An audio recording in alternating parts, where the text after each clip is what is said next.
Halo semuanya, kembali lagi dengan saya Taufik. Di video kali ini saya ingin membahas dua pembahasan ya.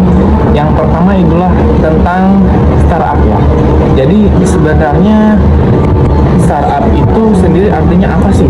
Nah, kalau kita mengartikan dari kata startup itu sendiri dari bahasa Inggris yang artinya adalah perusahaan rintisan, ya jadi bisa dibilang perusahaan yang bergerak di bidang apapun, bisa dibilang sebagai startup. Nah, saya bisa mengambil contoh dari perusahaan perseorangan. Kenapa saya memilih perusahaan perseorangan? Karena mereka biasanya udah punya mindset akan membawa bisnis ini dari satu tujuan ke tujuan yang lebih besar.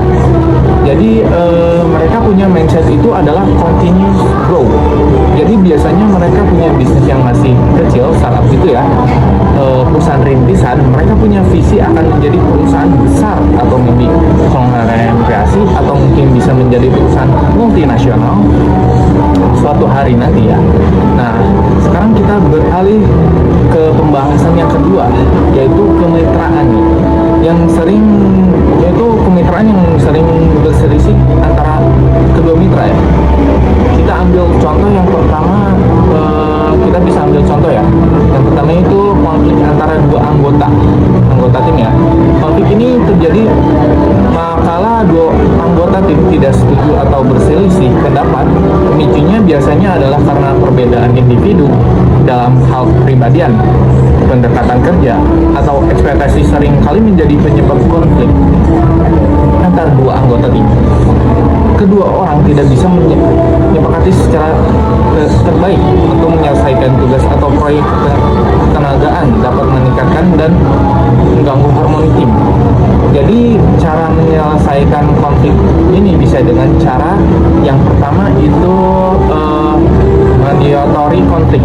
Sebagai manajer, Anda dapat bertindak sebagai mediator atau membantu kedua pihak menemukan jalan tengah,